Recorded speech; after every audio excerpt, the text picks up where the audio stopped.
Beignet-dej, det er bestemt ikke på slum i det her tilfælde. Man kunne sikkert godt prøve at gøre det. Det har jeg valgt ikke at gøre.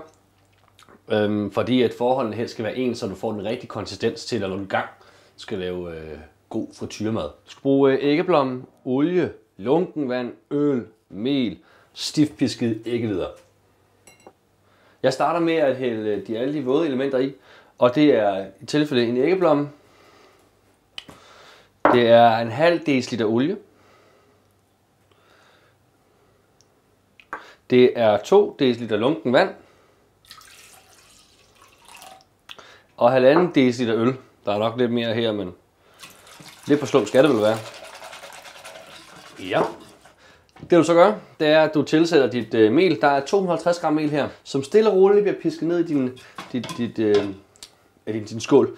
Fordi at, vi vil jo helst undgå klumper. Og jeg kan altid stoppe på den konsistens, jeg gerne ønsker, den skal være. Og den er jo for relativt tyk. Hvis du har få klumper, som jeg nok gør i her, så er det bare mere at piske, indtil den nu engang er der. Og det fungerer egentlig meget godt, det her kan jeg se.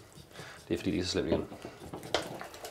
Jeg har valgt at stoppe med at proppe mel lige nu. Der er stadig lidt tilbage, så jeg har ikke lige fulgt opskriften helt 100. Det er fordi, jeg vurderer lige nu rent faktisk, at den er egentlig okay tyk. Den her skal egentlig stå og hvile inde i køleskabet en times tid, inden du tilsætter den sidste ingrediens.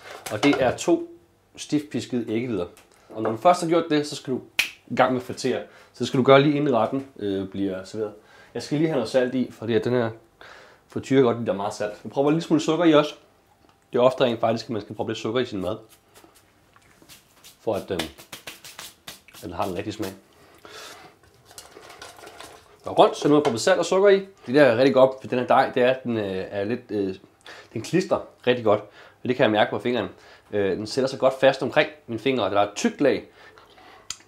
Og det bliver super godt, efter det bliver friteret. Min beignet-dej har jo trukket i cirka en time i køleskabet. Den har jeg i hånden her. Og nu mangler jeg kun at tilsætte min stiftpiskede æggehvider. Der er 2 æggehvider nede i gryden. Og jeg vil bruge en pisker. Og så pisker jeg den indtil den er luftig. Og det tager lidt tid, så det gør. Jeg har stiftpisket mine æggehvider. Og nu er det ellers bare med at proppe den op i beignet-dejen. Når du propper den op i beignet-dejen, så skal du bruge den med det samme. Så du skal have dine ting klar til det, du nu skal bruge den til. Jeg beholder så meget luft som overhovedet muligt, og det gør jeg ved at vende den her stiftpiskede æggehvider ned i min dej hernede. Så er den ellers færdig, og så er der beignet-dej, og så ellers bare gå i gang med at bruge den. Ja.